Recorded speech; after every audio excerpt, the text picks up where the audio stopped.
Hello everyone, कैसे हैं आप सब। आप सभी का स्वागत है कहानियों की टपरी यूट्यूब चैनल पर। कैसे हैं आप सब? अच्छे हैं? उम्मीद करती हूँ सब बहुत अच्छे होंगे और खुश होंगे और अपने जीवन में कुछ ना कुछ अच्छा कर रहे होंगे। आज से मैं आगे कुछ दिनों तक कुछ वीडियोस में प्रसिद्ध लेखक, विश्व प्रसिद्ध जो भारतीय लेखक हैं रस्किन बॉन्ड जी, मैं उनकी कहानियाँ सुनाने वाली हूँ। रस्किन बॉन्ड अंग्रेज़ी भाषा के एक विश्व प्रसिद्ध भारतीय लेखक हैं। उनका जन्म 19 मई 1934 को हिमाचल प्रदेश के कसौली में हुआ था। उनके पिता रॉयल एयरफोर्स में थे। जब वह 4 वर्ष के थे तब उनके माता पिता में तलाक हो गया था, जिसके बाद उनकी माँ ने एक हिंदू से विवाह कर लिया।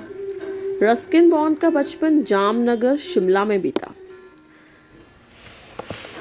उनके चरित्र रस्टी और अंकल केन आज के बाल साहित्य के सबसे मशहूर चरित्र माने जाते हैं। उन्होंने अब तक 500 से ज़्यादा कहानियाँ, उपन्यास, संस्मरण और कविताएं लिखी हैं, जिनमें से अधिकतर बच्चों के लिए और जो आज भी काफ़ी पढ़े जाते हैं। रस्किन बॉन्ड की कहानियों पर फिल्में भी बन चुकी हैं और आज जो मैं कहानी उनकी सुनाने जा रही हूँ उसका शीर्षक है दादी का अचार। चलिए तो शुरू करते हैं।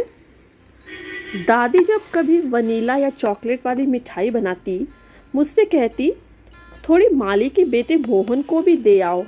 मोहन के लिए तंदूरी बतख या चिकन करी ले जाने की कोई तुक नहीं थी, क्योंकि माली के घर में कोई मांस मच्छी नहीं खाता था।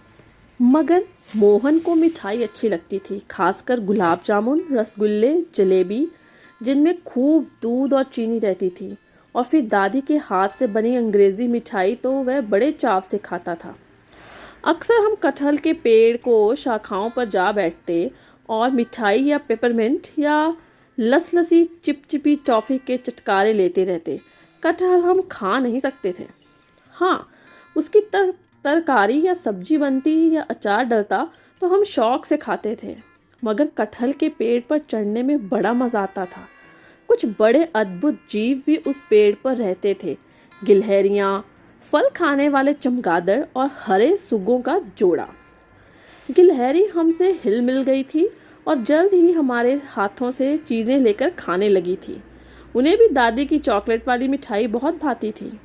एक नन्ही गिलहरी तो मेरी जेबों में घुसकर ये खोजबीन करती थी कि कहीं मैंने कोई चीज़ छिपा कर तो नहीं रखी है।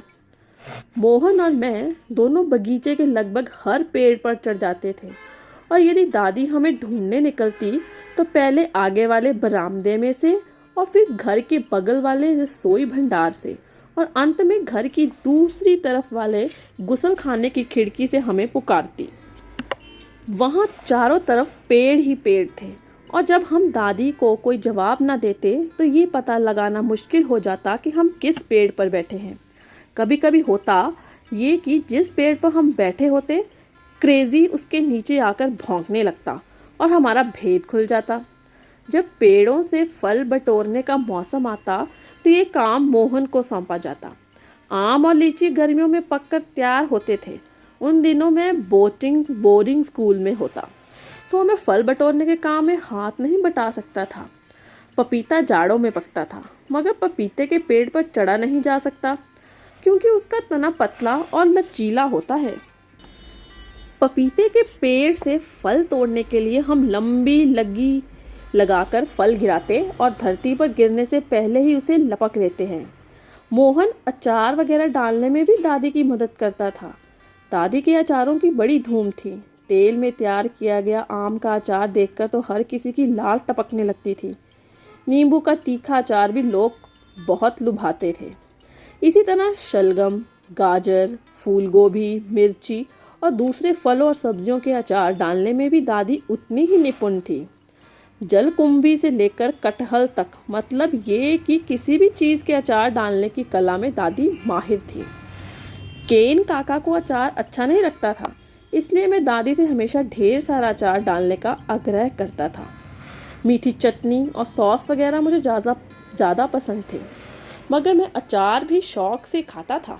यहाँ तक कि मिर्च मसाले वाले तीखे अचार भी मुझे अच्छे लगते थे। एक बार जाड़े के मौसम में जब दादी के पास पैसों की थोड़ी कमी हुई तो मैंने और मोहन ने घर घर जाकर उनके अचार बेचे। हालांकि दादी हर किस्म के लोगों और पालतू जीव जंतुओं को खिलाती पिलाती थी, मगर वे कोई धनी स्त्री नहीं थी। मकान तो दादाजी उनके लिए ज़रूर छोड़ गए थे, मगर बैंक में रुपया ज़्यादा नहीं था। आम की फसल से हर साल उन्हें खासी आमदनी हो जाती थी और रेलवे से थोड़ी पेंशन भी मिलती थी। दादाजी इस सदी के शुरू में पहले देहरादून तक रेलवे लाइन लाने में मदद करने वाले अग्रणी लोगों में से थे। मगर इसके अलावा दादी की आमदनी का कोई और साधन नहीं था। अब जब मैं कभी इस बारे में सोचता हूँ तो देखता हूँ कि उन दिनों का भोजन निराला क्यों लगता था। बस एक आध चीज़ रहती थी उसमें और उसके साथ कोई मिष्ठान होता था। ये दादी की पाक कला का ही कमाल था कि साधारण सा भोजन भी दावत का मज़ा देता था।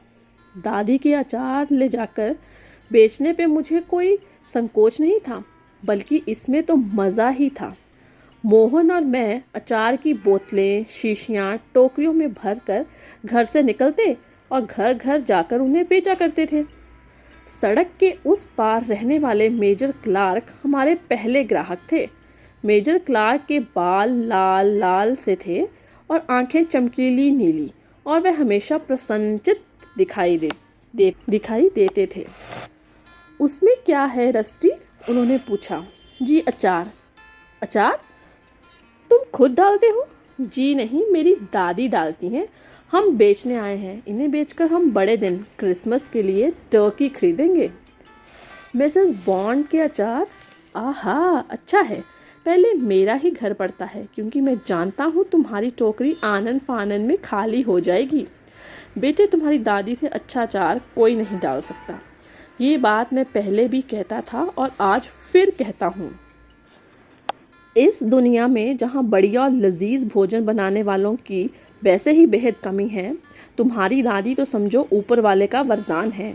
मेरी पत्नी बाजार गई है, इसलिए थोड़ा तसल्ली से बातचीत कर सकता हूँ, समझे?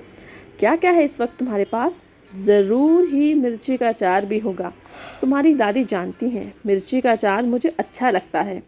तुम्हारी टोकरी में अगर मिर्ची का अचार ना हुआ तो मुझसे बहुत ख़राब लगेगा। वास्तव में टोकरी में लाल मिर्च के अचार की 3 शीशियाँ थीं। मेजर क्लार्क ने तीनों खरीद ली। वहाँ से चलकर हम मिस केलनर के घर गए। मिस केलनर मिर्च मसाले वाली चीज़ें कतई पसंद नहीं करती थी, इसलिए उन्हें हाथ अचार बेचने की बात करना ही व्यर्थ था। मगर मिस क्लनर ने एक शीशी सिरके वाला अदरक खरीद लिया। फिर उसने मुझे एक छोटी सी प्रार्थना पुस्तक दी।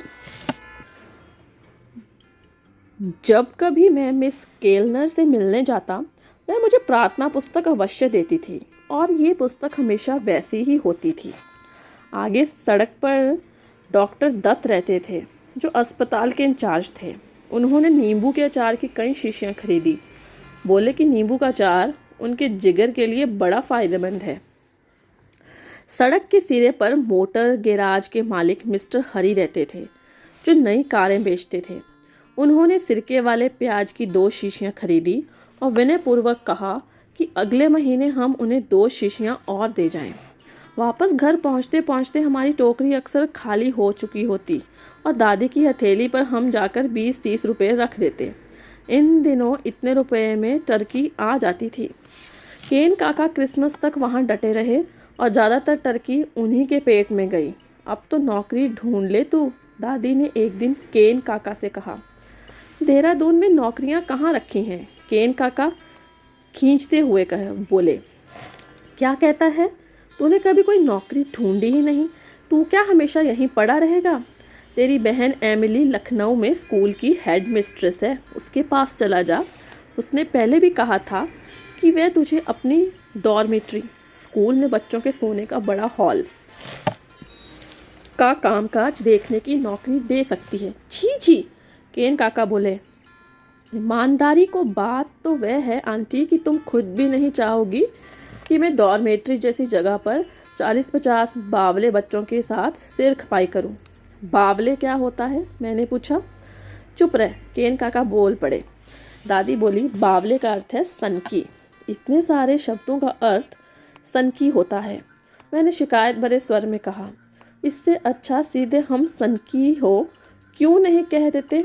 हमारे पास एक सनकी क्रेजी है और केन काका भी सनकी हैं। केन काका ने मेरा कान उमेठा। दादी बोली, तेरे केन काका सनकी नहीं है, खबरदार जो कभी ऐसी बात मुंह से निकाली। हाँ, थोड़े आलसी ज़रूर हैं और खपती भी। मैंने कहा, सुनते हैं, वे खपती भी हैं। कौन कहता है मैं खपती हूँ? केन काका क्रोधित होकर बोले, मिस लेस्ली कहती हैं। मैंने झूठ मूठ उसका नाम ले लिया। मैं जानता था कि केन काका मिस लेस्ली पर मुग्ध हैं, जो देहरादून के फैशनेबल बाज़ार में ब्यूटी पार्लर चलाती थी। तेरी बात पर विश्वास नहीं होता, केन काका बोले। फिर भी कब मिली मिस लेस्ली तुझे? पिछले हफ्ते हमने उसे पुदीने की चटनी की शीशी बेची थी।